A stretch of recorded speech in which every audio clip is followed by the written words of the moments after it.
ಎಲ್ರಿಗೂ ನಮಸ್ಕಾರ. ಯೂನಿವರ್ಸಲ್ ಚಾನಲ್ಗೆ ನಿಮ್ಮೆಲ್ರಿಗೂ ಸ್ವಾಗತ. ಗೈಸ್, ಬಿಗ್ ಬಾಸ್ ಮನೆಯಲ್ಲಿ ಬಿಗ್ ಬಾಸ್ ರವರು ಮನೆಯ ಸದಸ್ಯರಿಗೆ ನಾಮಿನೇಷನ್ದ ಸೇವ್ ಆಗಲು ಒಂದು ಆಪರ್ಚುನಿಟಿ ಕೊಟ್ಟಿದ್ದಾರೆ ಅಂತ ಹೇಳ್ಬೋದು. ಅವರ ಬುದ್ಧಿವಂತಿಕೆಯಿಂದ ಈಸಿಯಾಗಿ ನಾಮಿನೇಷನಿಂದ ಸೇವ್ ಆಗ್ಬೋದು. ಸಲಸಲಿಗೂ ಟಾಸ್ಕ್ ಕೊಡ್ತಾಯಿದ್ರು, ಟಾಸ್ಕಿಂದ ಸೇವ್ ಆಗೋ ರೀತಿ ಕೊಡ್ತಾಯಿದ್ರು. ಬಟ್ ಈ ಸಲ ಸುಮ್ಮನೆ ಸಿಂಪಲಾಗಿ ಅವರು ಯಾರ್ಯಾರ ಹೆಸರು ತೊಗೊಂಡಿದ್ದಾರೋ ಅವ್ರ ನಾಮಿನೇಷನ್ಗೆ ಅಂತ ಕಂಡು ಹಿಡಿದ್ರೆ ಸಾಕು, ಅವ್ರ ನಾಮಿನೇಷನಿಂದ ಸೇವ್ ಆಗಿಬಿಡ್ಬೋದು. ಯಾವ ಥರ ಅಂತ ಹೇಳ್ತೀನಿ ಬನ್ನಿ. ಮನೆಯ ಸದಸ್ಯರೆಲ್ಲ ಮಾಮೂಲಿ ಲಿವಿಂಗ್ ಏರಿಯಾದಲ್ಲಿ ಕೂತ್ಕೋಬೇಕು ಸೋಫಾ ಮೇಲೆ. ಅವ್ರಿಗೆ ಒಂದೊಂದು ಬೋರ್ಡ್ ಕೊಟ್ಟಿರ್ತಾರೆ, ಅದೇ ಮಾಮೂಲಿ ಎಸ್ ಆರ್ ನೋ ಬೋರ್ಡ್ ಕೊಟ್ಟಿರ್ತಾರೆ. ಅದೇ ರೀತಿ ಇಲ್ಲಿ ಎಸ್ ಆರ್ ನೋ ಇರೋಲ್ಲ, ಬರೀ ರೆಡ್, ಒಂದು ಸೈಡ್ ರೆಡ್ ಇರುತ್ತೆ, ಇನ್ನೊಂದು ಸೈಡ್ ಗ್ರೀನ್ ಇರುತ್ತೆ. ನಿಮಗೆ ಅವ್ರನ್ನ ನಾಮಿನೇಟ್, ಒಬ್ಬ ಸದಸ್ಯ ಆ್ಯಕ್ಟಿವಿಟಿ ರೂಮ್ ಒಳಗಡೆ ಹೋಗಬೇಕು. ಆ ಸದಸ್ಯನ ನೀನು ನಾಮಿನೇಟ್ ಮಾಡ್ತೀನಿ ಅನ್ನೋ ಹೋಗಿದ್ರೆ ರೆಡ್ ಸೈಡ್ ಇಡಬೇಕು. ನಾಮಿನೇಟ್ ಮಾಡಲ್ಲ ಅನ್ನೋ ರೀತಿ ಇದ್ದರೆ ಗ್ರೀನ್ ಸೈಡ್ ಇಟ್ಕೊಂಡು ನಿಂತಿರಬೇಕಾಗುತ್ತೆ, ಕೂತಿರ್ಬೇಕಾಗುತ್ತೆ. ಸೊ ಈಗ ಯಾರ್ಯಾರನ್ನ ಗೆಸ್ ಮಾಡಿರ್ಬೋದು ಅಂತ ನಾನೀಗ ಹೇಳ್ತೀನಿ ಬನ್ನಿ. ಮೊದಲಿಗೆ ರಾಶಿಕಾ ಅವ್ರು ಹೋಗಿದ್ದಾರೆ. ರಾಶಿಕಾ ಅವ್ರಿಗೆ ತುಂಬ ಜನ ಅಶ್ವಿನಿ, ಸೂರಜ್, ಮಾಳು ಇವ್ರನ್ನೆಲ್ಲ ಒಂದು 3-4 ಜನ ಬಿಟ್ಟು ಇದವರೆಲ್ಲ ನಾಮಿನೇಟ್ ಮಾಡಿದ್ದಾರೆ ರಾಶಿಕನ. ಸೊ 5-6 ಜನ ಮಿನಿಮಮ್ ಮಾಡೇ ಇರ್ತಾರೆ ಅವಳನ್ನ. ಅದಕ್ಕಾಗಿ ಅವಳಿಗೆ ಗೆಸ್ ಮಾಡಿದಾಳೋ, ಈಸಿಯಾಗಿ ಗೆಸ್ ಮಾಡ್ಬೋದು ಗೈಸ್ ಅವಳು. ಯಾಕಂದರೆ ಅಶ್ವಿನಿ ಮ್ಯಾಮ್ ಅವಳನ್ನ ಮಾಡಲ್ಲ ಅಂತ ಗೊತ್ತು, ಅದೇ ರೀತಿ ಸೂರಜ್ ಮಾಡಲ್ಲ ಅಂತ ಗೊತ್ತು, ಕಾವ್ಯನೂ ರಾಶಿಕನ್ನ ನಾಮಿನೇಟ್ ಮಾಡಿಲ್ಲ. ಸೊ ಹಾಗಾಗಿ ಅವಳು ಈಸಿಯಾಗಿ ಕನ್ಸಿಡರ್ ಮಾಡ್ಬೋದು, ಇವರೇ ನಾನು ನಾಮಿನೇಟ್ ಮಾಡಿದ್ದಾರೆ ಅಂತ ಆರಾಮಾಗಿ ಕಂಡುಹಿಡಿಬೋದು. ಸೊ ಅವಳು ಸೇವ್ ಆಗಿರ್ಬೋದು. ಆದರೆ ಖುಷಿನೇ ಗೈಸ್, ಅವಳೇನು ಅಷ್ಟೊಂದು ವೀಕ್ ಏನಿಲ್ಲ, ಆದರೆ ಖುಷಿನೇ. ಇನ್ನು ನೆಕ್ಸ್ಟ್ ಸೂರಜ್ ಹೋಗಿದ್ದಾರೆ. ಸೂರಜ್ ಗೆಸ್ ಮಾಡಿರೋ ಸ್ವಲ್ಪ ಕಷ್ಟನೇ ಅನಿಸುತ್ತೆ. ಮಾಡ್ಬೋದು, ಆರಾಮಾಗಿ ಮಾಡ್ಬೋದು. ಈಗ ಒಂದು 4-5 ಜನ ಅಂದರೆ ಏನು ಗೊತ್ತಾ,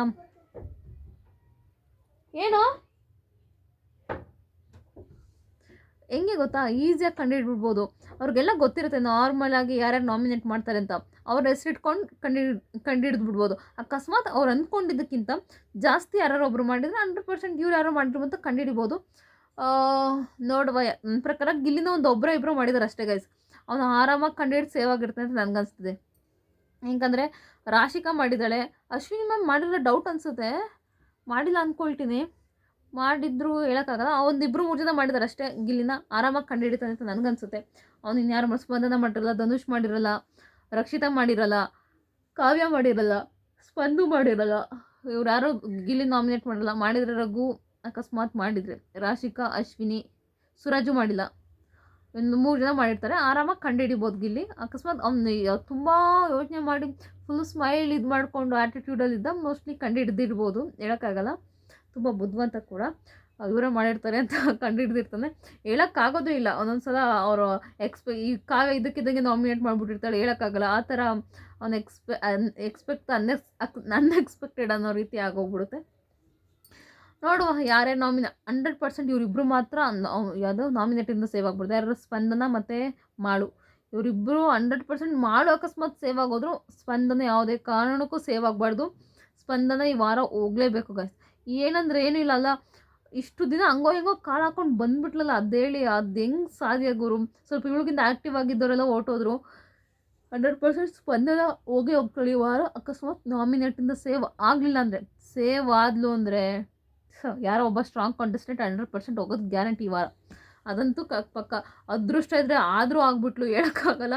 ಇಲ್ಲಿ ಗೆಸ್ ಮಾಡೋಕ್ಕಾಗಲ್ಲ 100% ಯಾರು ಆಗ್ತಾರೆ ಯಾರು ಆಗೋಕ್ಕಾಗಲ್ಲ ಅಂದ್ರೆ.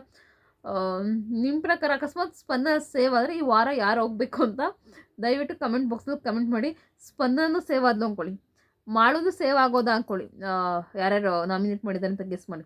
ಇವರಿಬ್ಬರು ಸೇವ್ ಆದರು ಅಂದ್ಕೊಳ್ಳಿ, ಸೂರಜ್, ಅಶ್ವಿನಿ, ರಕ್ಷಿತಾ, ಗಿಲ್ಲಿನೂ ಸೇವ್ ಆದ ಅಂದ್ಕೊಳ್ಳಿ. ಇನ್ನು ಯಾರ್ಯಾರಿದ್ದಾರೆ, ರಘು, ಇವರು ಒಂದು 4-5 ಜನ ಇದು ನಾಮಿನೇಟ್ ಆಗಿದ್ದಾರೆ ಅಂದ್ಕೊಂಡ್ರೆ ಯಾರು ಹೋಗ್ತಾರೆ ಗೈಸ್? 100% ಸೂರಜೇ ಹೋಗ್ತಾನೆ ಮನೆಗೆ. ಇನ್ಮೇಲಿಂದ ಯಾವುದೂ ನೋ ಎಲಿಮಿನೇಷನ್ ವಾರ ಆ ಥರ ಯಾವುದೂ ಇರೋದೇ ಇಲ್ಲ. 100% ಯಾರೋ ಒಬ್ಬರು ಎಲಿಮಿನೇಟ್ ಆಗೇ ಆಗ್ತಾರೆ. ಸೊ ಹಾಗಾಗಿ ಇಷ್ಟರಲ್ಲಿ ಯಾರ ಇದ್ದು ನಾಮಿನೇಷನ್ ನಡೆದ್ರೆ 100% ಸೂರಜ್ ಹೋಗ್ತಾನೆ. ಧ್ರುವಂತೂ ಕಂಡುಹಿಡ್ದಿರ್ತಾನೆ ಅಂದ್ಕೊಳ್ತೀನಿ, ಸೇವ್ ಆದರೂ ಆಗ್ಬೋದು, ಹೇಳೋಕ್ಕಾಗಲ್ಲ ಗೈಸ್. ಇಲ್ಲಿ ಯಾವ ರೀತಿ ಏನಾಗುತ್ತೆ ಗೆಸ್ ಮಾಡ್ತಾರೋ ಗೆಸ್ ಮಾಡಲ್ವೋ. ಗೆಸ್ ಮಾಡ್ತಾರೆ ಅಂದ್ಕೊಂಡವ್ರು ಗೆಸ್ ಮಾಡಿರಲ್ಲ, ನಾವು ಗೆಸ್ ಮಾಡಲ್ಲ ಅಂದ್ಕೊಂಡಿರಲ್ವ ಅವ್ರು ಗೆಸ್ಗಳು ಮಾಡಿಬಿಟ್ಟಿರ್ತಾರೆ, ಹಿಂಗಾಗ್ಬಿಡುತ್ತೆ. ಸೊ ನಿಮ್ಮ ಪ್ರಕಾರ ಯಾರು ಈ ವಾರ ಎಲಿಮಿನೇಟ್ ಆಗಬೇಕು? ಮುಂದಿನ ವಾರ ಈ ವಾರ ಫ್ಯಾಮಿಲಿ ವೀಕ್ ಇದೆ. ಯಾರ್ಯಾರ ಮನೆಯಿಂದ ಯಾರ್ಯಾರು ಬರ್ತಾರೆ ಅಂತ ನಾನು ಅಪ್ಡೇಟ್ ಕೊಡ್ತಾ ಹೋಗ್ತೀನಿ. ನಾನು ಆಲ್ರೆಡಿ ಹೇಳಿದ್ದೀನಿ, ಧನುಷ್ ಅವ್ರ ಮನೆಯಿಂದ ಅವ್ರ ಹೆಂಡ್ತಿ ಮತ್ತು ತಾಯಿ ಬಂದಿದ್ದಾರೆ ಅಂತ. ಇವತ್ತು ಆಲ್ರೆಡಿ ಬಂದಿದ್ದಾರೆ. ಅಂದರೆ ಅವರು ಭಾನುವಾರದ ಎಪಿಸೋಡನ್ನು ನಮಗೆ ಸೋಮವಾರ ತೋರಿಸ್ತಾರೆ. ಇವತ್ತು ಸೋಮವಾರ ಧನುರ್ ಅಮ್ಮ ಮತ್ತು ಹೆಂಡ್ತಿ ಬಂದಿರೋದು. ಇವತ್ತಿನ ಎಪಿಸೋಡ್ ನಮಗೆ ನಾಳೆ ತೋರಿಸ್ತಾರೆ. ಗೊತ್ತಾಗುತ್ತೆ ಯಾರ್ಯಾರು ಬಂದಿದ್ದಾರೆ ಯಾರ್ಯಾರು ಬಂದಿಲ್ಲ ಅಂತ. 100% ಗಿಲ್ಲಿ ಫ್ಯಾಮಿಲಿ ಕೊನೆಗೆ ಬರ್ತಾರೆ. ಪ್ರತಾಪು ಮತ್ತು ಡ್ರೋನ್ ಪ್ರತಾಪ್ ಹಾಗೆ ಹನುಮಂತು ಇವ್ರದ್ದೆಲ್ಲ ಫ್ಯಾಮಿಲಿ ಕೊನೆಗೆ ಬರ್ತಾರಲ್ಲ, ಜನಗಳು ಜಾಸ್ತಿ ಕನೆಕ್ಟ್ ಆಗಿರ್ತಾರೆ. ಸೊ ಅಂಥ ಕಂಡಸ್ಟೆಂಟ್ನೆಲ್ಲ ಫ್ಯಾಮಿಲಿನೆಲ್ಲ ಕೊನೆಗೆ ಕರೆಸ್ತಾರೆ. ಹಾಗಾಗಿ Gilli family I think last ಕರ್ತಾರೆ ಅಂತ ನಂಗೆ ಅನ್ಸುತ್ತೆ. ನಿಮ್ಗೇನು ಅನ್ಸುತ್ತೆ ಅಂತ ದಯವಿಟ್ಟು ಕಮೆಂಟ್ ಬಾಕ್ಸಲ್ಲಿ ಕಮೆಂಟ್ ಮಾಡಿ. ಯಾರ್ಯಾರು ಕಾಯ್ತಾ ಇದ್ದೀರಾ, ಯಾರ್ಯಾರು ಫ್ಯಾಮಿಲಿಗೋಸ್ಕರ ನೀವು ಕಾಯ್ತಿದ್ದೀರಾ ಅಂತ ಕಮೆಂಟ್ ಬಾಕ್ಸಲ್ಲಿ ಕಮೆಂಟ್ ಮಾಡಿ. ಪೂರ್ತಿ ವಿಡಿಯೋ ನೋಡೋದಕ್ಕಾಗಿ ಧನ್ಯವಾದಗಳು. ಸಬ್ಸ್ಕ್ರೈಬ್ ಮಾಡೋದನ್ನು ಮರಿಬೇಡಿ.